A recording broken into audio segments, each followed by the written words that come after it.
আকাশবাণী কলকাতা গ্রামীণ সংবাদ পড়ছি সুমন মুখোপাধ্যায়।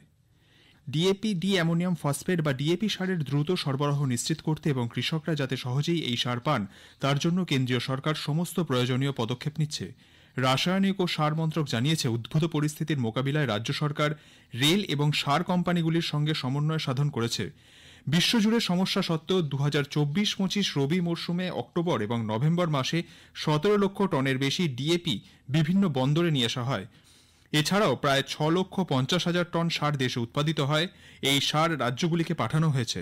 সরকারের উদ্যোগেই চলতি রবি মরশুমে মোট 34,81,000 মেট্রিক টন ডিএপি, 55 লক্ষ মেট্রিক টনের বেশি নাইট্রোজেন, ফসফরাস, পটাশিয়াম এবং সালফার এনপিকেএস সার সরবরাহ করা হয়েছে।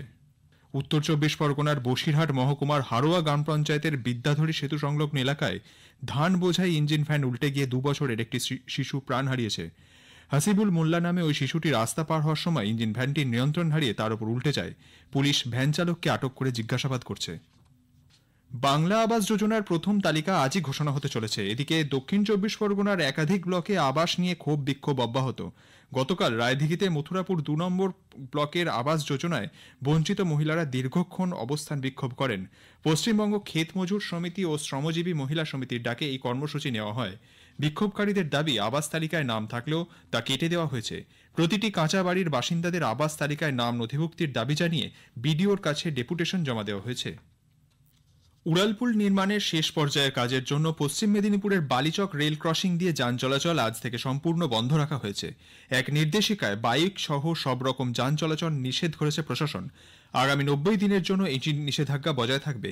এদিকে পাওয়ার স্টেশনের পাশ দিয়ে জরুরি গাড়ি এবং সাইকেল যাতে চলাচল করতে পারে তার ব্যবস্থা রাখতে হবে বলে দাবি করেছেন বালিচক স্টেশন উন্নয়ন কমিটির সম্পাদক কিঙ্কর অধিকারী।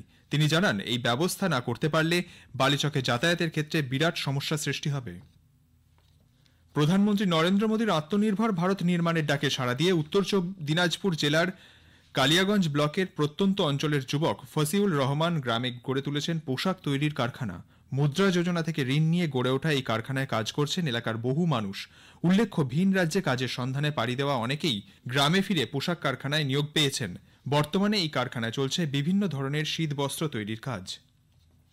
কেন্দ্রীয় সরকার পিএম পোষণ মিড ডে মিল প্রকল্পে সরকারি ও সরকারি সাহায্যপ্রাপ্ত বিদ্যালয়ে পড়ুয়াদের জন্য খাওয়ার খরচের বরাদ্দ বৃদ্ধি করেছে। শিক্ষা মন্ত্রক থেকে জারি করা এক নির্দেশিকায় বাল বাটিকা ও প্রাথমিক স্তরের পড়ুয়া ছাত্রছাত্রীদের জন্য মাথাপিছু খরচের বরাদ্দ বৃদ্ধি করে 6 টাকা 19 পয়সা এবং উচ্চ প্রাথমিকে পড়ুয়াদের জন্য 9 টাকা 29 পয়সা করা হয়েছে। 1 ডিসেম্বর থেকে এই বর্ধিত হার কার্যকরী হবে। এর মধ্যে 60% অর্থ দেবে কেন্দ্র, বাকিটা রাজ্য সরকারকে বহন করতে হবে। তবে হিমালয় সংলগ্ন রাজ্য এবং উত্তর পূর্বাঞ্চলের রাজ্যগুলিতে কেন্দ্রীয় সরকার 90% অর্থ প্রদান করবে।